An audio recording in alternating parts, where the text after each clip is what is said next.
Hi guys, Kirk and Jay here with Kirk Giordano Plastering. Several weeks ago we did a video with commercial style stucco work. So I had a lot of questions in that video. I want to try to answer a couple of those if I can right now. What we're doing is when I mention commercial, the rules are different to residential. And now I'll show you a little bit about what we're doing. If you can take it down here.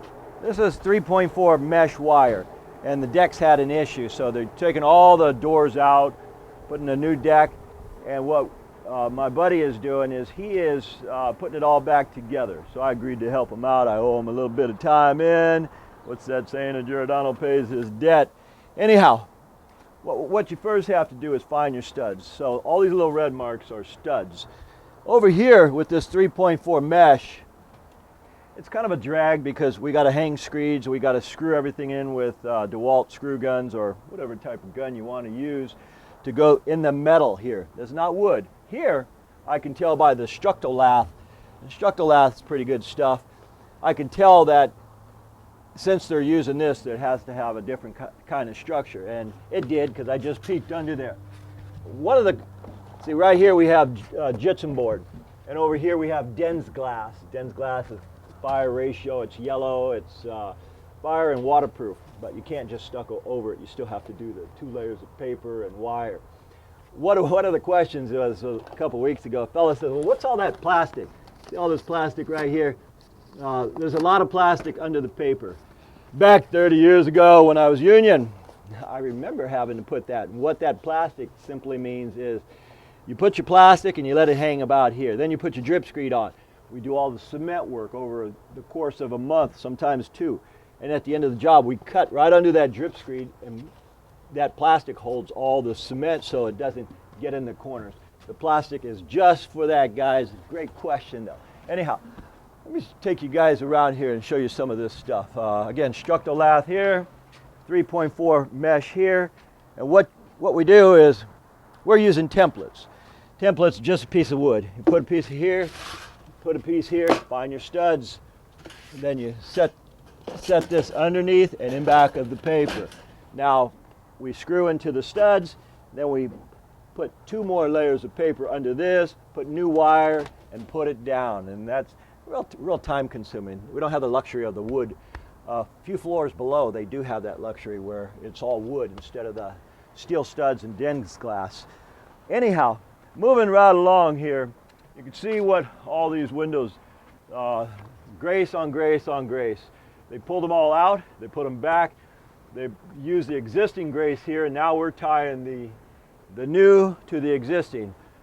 New Z flashing on the top, stainless steel. Let's see, we got one here.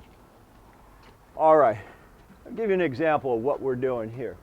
This is pretty time consuming and but absolutely necessary. I've already put this piece of Vicor right here over their own flashing. And by the way, we even had to have a guy come here and use a towel. They scraped all this down with a tool and then a towel to get all the residue off. Otherwise, this grace won't stick to it. And after, say, what they have here is, our job is to not only counter their flanges here, but what we're doing is we're sticking the grace to the grace on top of this Z flashing. And then the 2 layers of paper actually go under here. You fish it back and forth all the way up as far as you can get it here, then you cut it right here. And this way there could be a pinhole or a screw hole somewhere here that they missed. This way they're safe rather than sorry. And one of the fellas says, man, you guys sure burned through a lot of that grace. Is that necessary? Well, the people who are redoing this think it's absolutely necessary because they got tenants here and they got to move somewhere while all this work is in progress. So this stuff is cheap compared to problems. What I was telling folks here is I'm giving some instructions is we have a key in here in this frame right here. Some of the guys, when I first got here, were putting it right here, and I said, guys, overlap the frame a little bit. Say if you just look at this and you figure a 1/2 inch over the frame, stick it here. This way you can go into that key. There we have it, so that this area back in this key here is done really well. I'll show you once more. You kind of look at it and go over the frame about a ½ inch. That way that key gets done really well. And again, the 2 layers go under here. It's a pretty time-consuming thing, guys, but this is just a lath. There's still a couple coats of cement. And then to make matters even more difficult is inner corners. We got inner and outer corners with expansion joints. Now we can go 7/8 of an inch. These expansion joints here are 7/8 of an inch. It's commercial, guys. The rules change with commercial to residential. Normally, I did a video way back when, and I was showing ½ inch expansion joint on the K lath or Davis lath. But for commercial, again, the rules kind of changed. So what we're doing is we're placing a 7/8 expansion joint directly over the paper and wire. Then the 3.4 goes up to that. A lot of ways to do expansion, guys. And lastly, I'll just show you this one last thing here. Back up in this corner, Jay. Okay, here's the real tricky part for us.